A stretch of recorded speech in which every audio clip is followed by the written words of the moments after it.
time to take a look at super dense coding. I mean, I like it. I like just taking a look at circuits and trying to break them down. I think there's always a lot of good lessons to learn from that. And yeah, so super dense coding. I really have no idea what is it about, so I probably should go to the Wikipedia first. But this is basically the magic here is that in Quirk. Give me a second. Correct the microphone. No.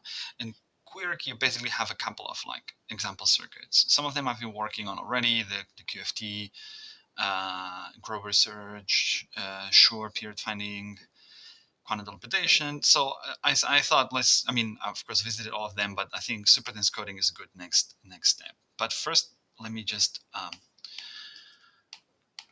open this app here. So this is what I found in the Wikipedia. In quantum information theory, super dense coding is a quantum communication protocol. You see, the names tend to be sometimes a bit misleading. That sounds super dense coding sounds super fancy, but it's a quantum communication protocol to transmit two classical bits of information. Okay, so either 0001, 1011 from a sender, Alice to receive Bob, by sending only one qubit, under the assumption of Alice and Bob pre-sharing an entangled state. This protocol was first proposed by Bennett and Weissner in 1992 and experimentally actualized in 1996. Okay, so what do we have here? The protocol, preparation, sharing, encoding. So here's the circuit, which basically says prepare and share bell pair. That seems to be a common thing in whatever communication protocol that you're working on. Quantum teleportation being one of them. Encode the beats.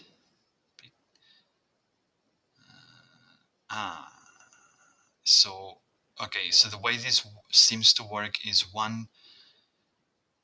I don't know if I'm correct, but it seems like one bit is encoded in the actual 0 or 1, so in the actual amplitude, not amplitude, in the actual z-axis, and another one is encoded in the phase. So probably if the phase is -1 or the phase is 180 degrees, that would be a 1. I don't know. And if it's 0, it's 0. So then, okay. Okay.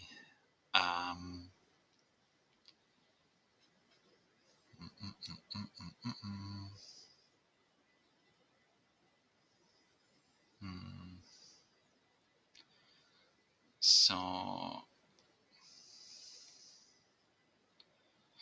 but I mean, those beats need to be somewhere coming from. Is it coming from somewhere? Okay.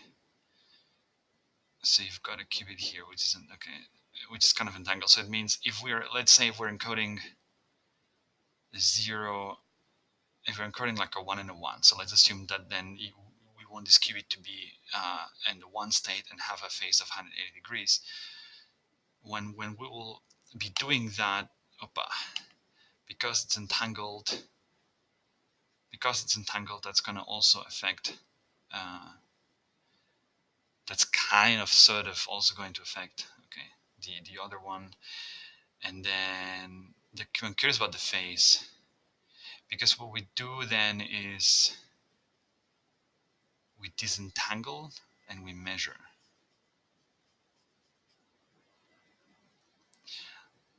But B2 is actually measured here, and the B1 is measured here.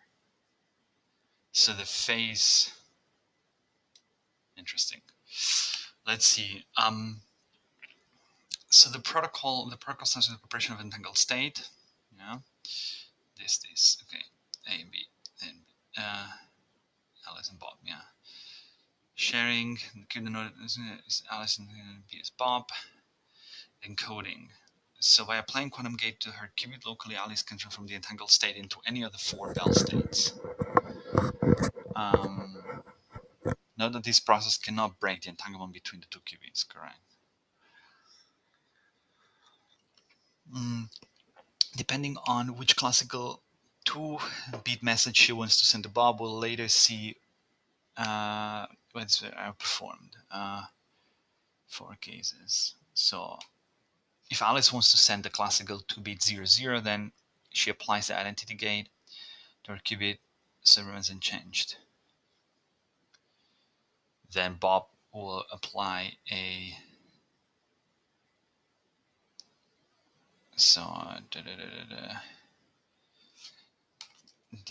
this okay. Well, Bob will disentangle. Is it disentangling? It seems like this, right? Because it's the opposite, sort of the inverse. If Alice wants to send a classical 1-0, then she applies a quantum phase flip to her qubit.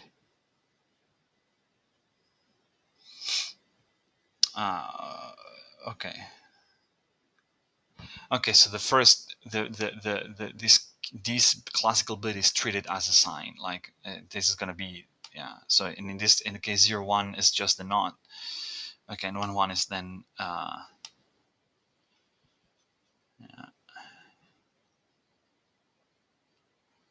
So the resultant entangled state becomes like that.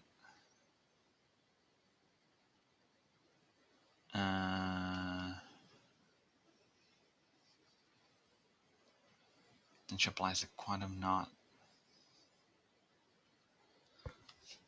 just to the first qubit. Ah, okay, yeah.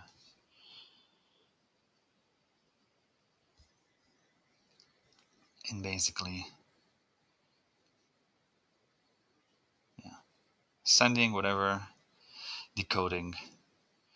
So if the resultant entangled state was B00, then after the application of the above unitary operations, the entangled state will become 00, 01, 10, 11.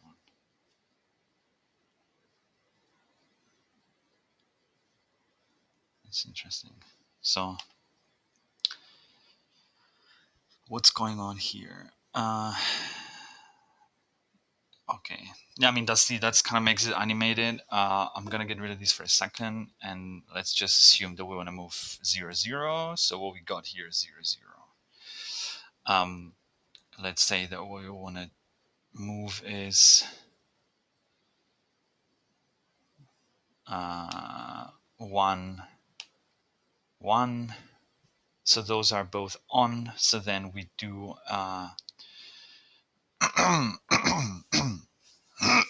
the control knot and the control Z. Okay.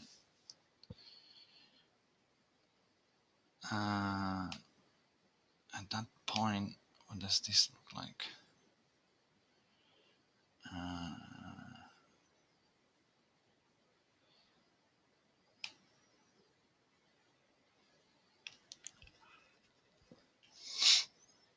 So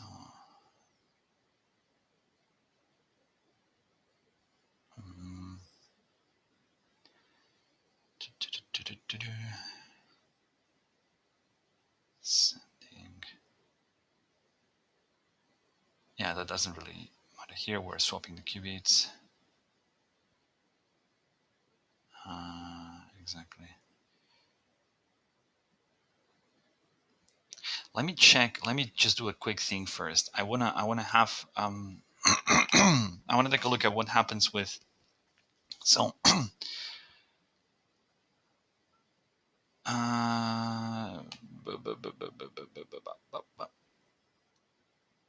what happens with the entanglement thing? I'm just conceptually. So basically, this is we're generating like I'm generating just simply a that's a Bell state, right?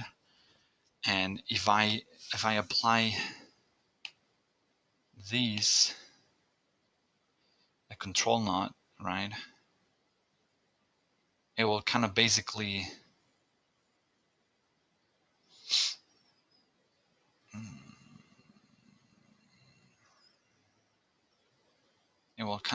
undo that, yeah, and go back to that state.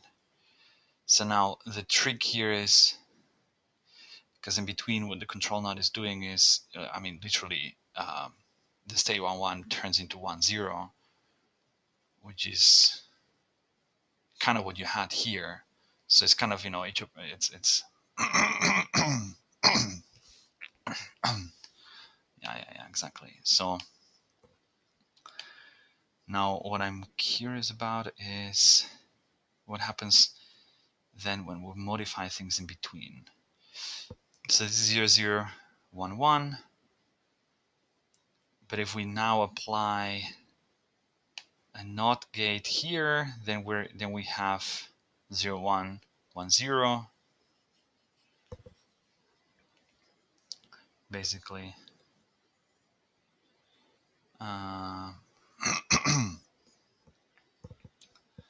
And then this is kind of, isn't it? No, 0. So 0, 1, yeah, exactly 0, 1, 1, 0. And then that's kind of going here, because now the control node is applied to this one. And if we do the Hadamard, basically on the second qubit, it just becomes the 1, 0, because the second qubit is just 0 and 1. Yeah, like exactly 50-50. Yeah. But note that if we now phase this,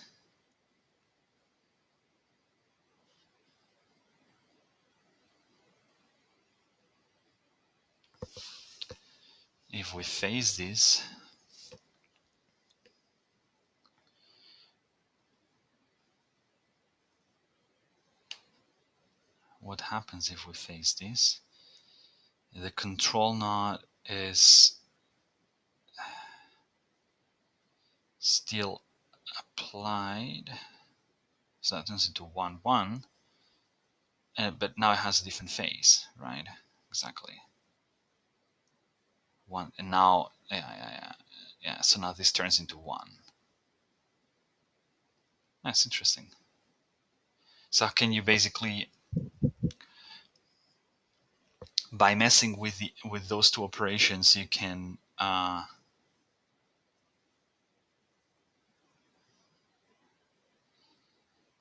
kind of move into, I mean, that's what was what the Wikipedia article said, is you can basically move around any of the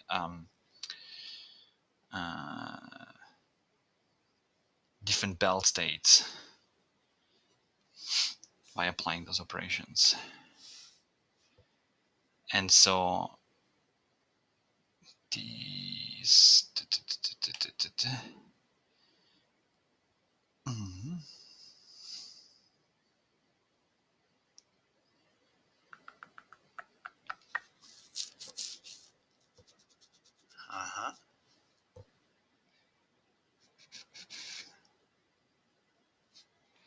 and then, so let me just go back to the superdense coding example.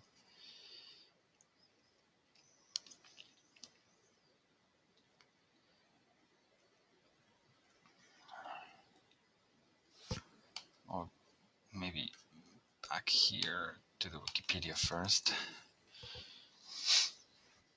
Yeah, and so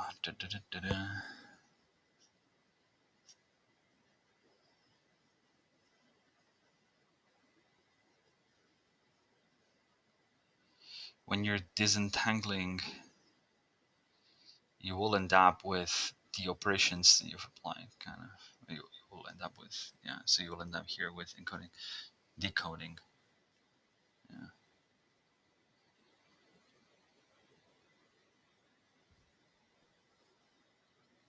Because now Bob has the second qubit.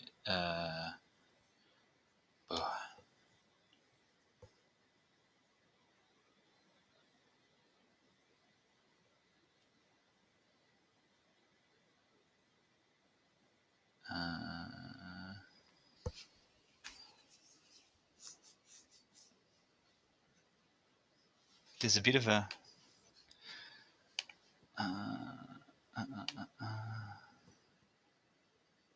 yeah, got lost for a second.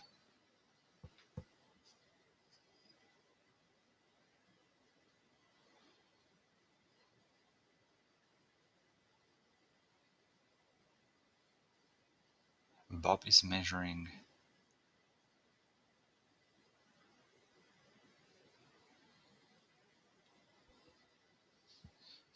Bob is measuring the 2 qubits. Yeah, but Alice just modifies one.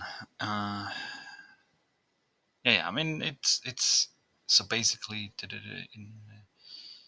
in order for Bob to find out which classical beats Alice has sent, he needs to perform C not and a control beat and B a start beat. Then he'll perform Hadamard on the entangled qubit A. In other words, Hadamard conjugate is only applied to A.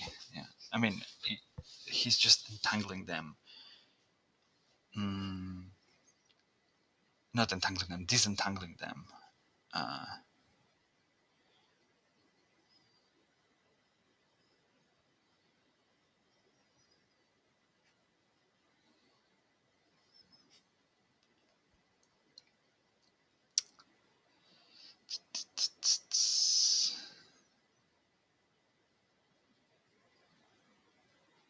But there's something that is not clear. Oh, give me a second.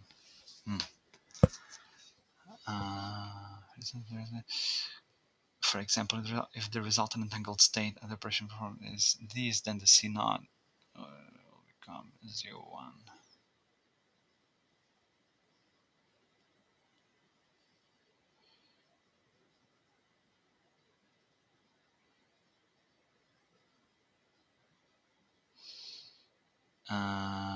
This seems to be a little bit different than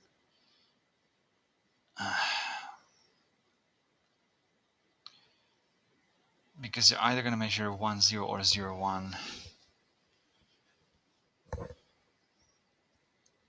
1, 0 or 0, 1. So how would you distinguish between these or these?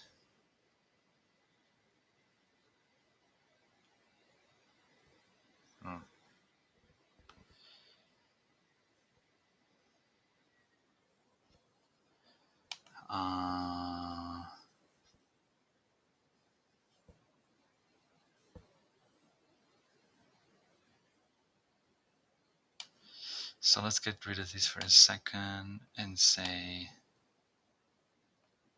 these. So in this case,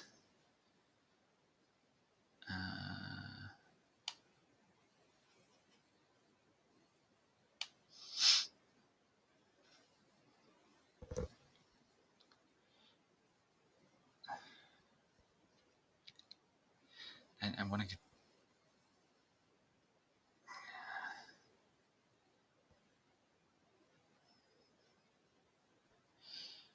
so in this case we've got 0, 0. Yeah, this qubits in the middle bother me to see that.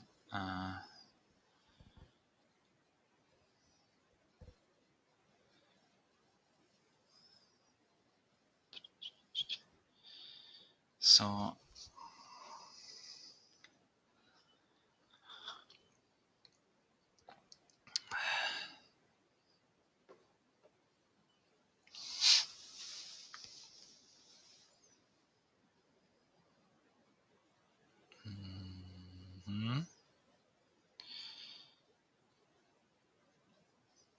yeah, okay. So it's basically okay. So it's basically yeah. It just has the like just kind of getting dizzy with so many wires. Just taking a look at these ones in here. It will make it clear if I remove those 3 in the middle, because this is just a thing for illustration purposes that you're kind of sending, so you're swapping the qubits or whatever. So, but I could technically get rid of those cables and say that I want 0, this to be here, and this to be here, and actually this here, this here, this here, this here. This we get rid of. And then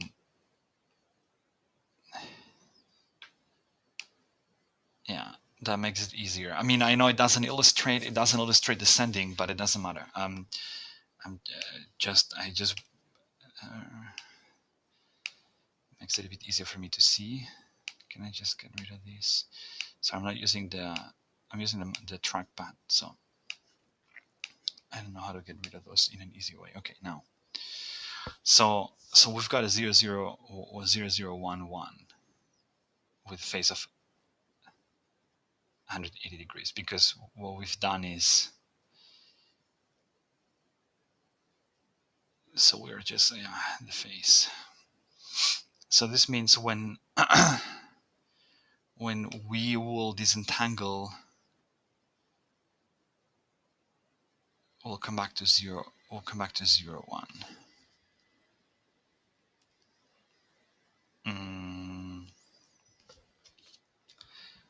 Why is that? Because the control knot, the control knot is affecting only this case, which takes us here. So when we're applying the Hadamard, that, like for that particular subsystem, that is obviously going to 1. Whereas if we didn't apply that phase flip, we would just be 0, because that's what we are. So that's a smart way to encode the phase.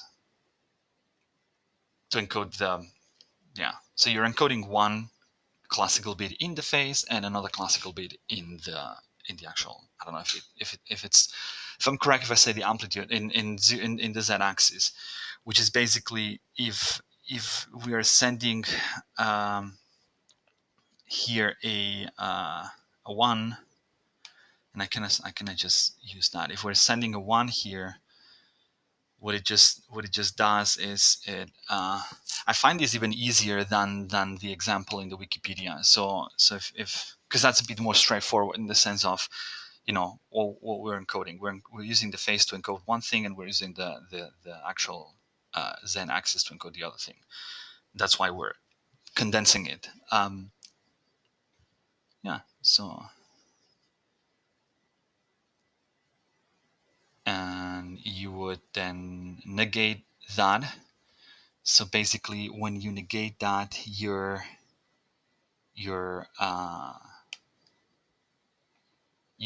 entangled state goes from this one to this one, which then makes the which then kind of makes the it really makes the control knot. I still have a hard time mapping out which is the one which is a 0 in terms of the wires and the actual kets. So this is 0, 1. So here's where we apply and that becomes 1, 1. So then we have 1, 0, 1, 1, 1, 0, 1, 1, 1, 0, 1, 1, 0, 1, 1. So basically, we're going to measure a 1 in here. That's pretty smart. That's pretty smart. I wonder whether you could.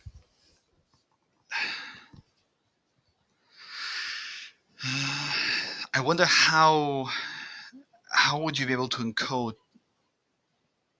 for example, to 4 classical qubits, if that would be possible at all.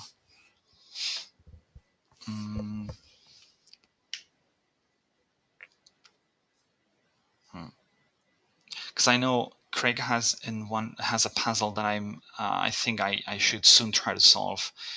It's about sending 4 classical qubits through a network. So how would you encode that? And there's like certain limitations in terms of how many qubits you can send around. But that's pretty neat. Yeah, so the concept intuitively is just, well, I mean, you're using the phase to encode one thing, and you're using the z-axis or the amplitudes to encode another one. Yeah, makes sense. Makes sense.